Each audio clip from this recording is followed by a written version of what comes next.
प्रधानमंत्री नरेंद्र मोदी आज अपना 75वां जन्मदिन मना रहे हैं। गुजरात के एक छोटे से शहर के लड़के से भारत के सबसे शक्तिशाली नेता बनने तक प्रधानमंत्री नरेंद्र मोदी का सफर असाधारण रहा है।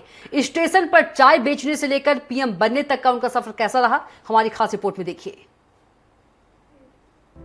देश की राजनीति में युगों की चर्चा होती है।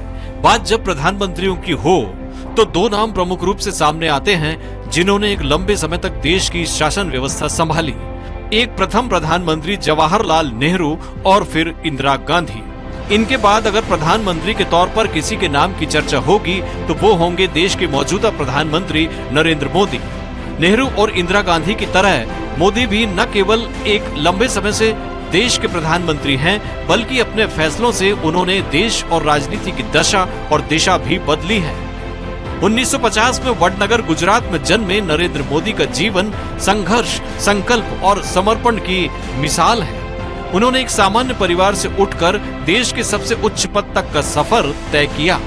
नरेंद्र मोदी का जन्म 17 सितंबर 1950 को गुजरात के मेहसाणा जिले के वडनगर कस्बे में हुआ था। उनके पिता का नाम दामोदर दास मूलचंद मोदी और माता का नाम हीराबेन मोदी था। वे अपने 6 भाई बहनों में तीसरे नंबर पर हैं।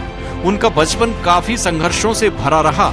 उनके पिता वडनगर रेलवे स्टेशन के पास एक चाय की दुकान चलाते थे और मोदी भी बचपन में उनकी मदद करते थे। यहीं से उनका मशहूर चाय वाला का सफर शुरू हुआ।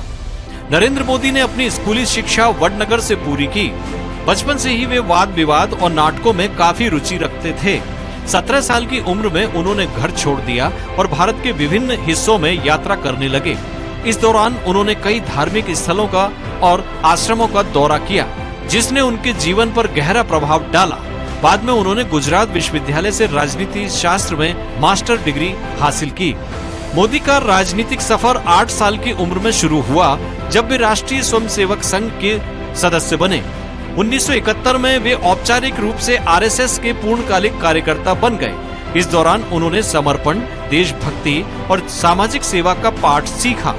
आपातकाल के दौरान वे भूमिगत हो गए और लोकतंत्र की बहाली के लिए काम किया। सन 1985 में वे आरएसएस से भारतीय जनता पार्टी में शामिल हो गए। पार्टी में उन्होंने संगठनात्मक कार्यों में अहम भूमिका निभाई और गुजरात में पार्टी को मजबूत करने के लिए काफी काम किया। गुजरात के बाहर भी उन्होंने संगठनात्मक काम किया। 2001 में उन्हें गुजरात का मुख्यमंत्री बनाया गया। उन्होंने लगभग 13 साल तक इस पद पर काम किया और गुजरात के विकास के लिए कई महत्वपूर्ण कदम उठाए। उनके कार्यकाल में गुजरात ने तेज गति से आर्थिक और औद्योगिक विकास किया। 2014 के लोकसभा चुनाव में उन्होंने बीजेपी का नेतृत्व किया और पार्टी को भारी बहुमत से जीत दिलाई।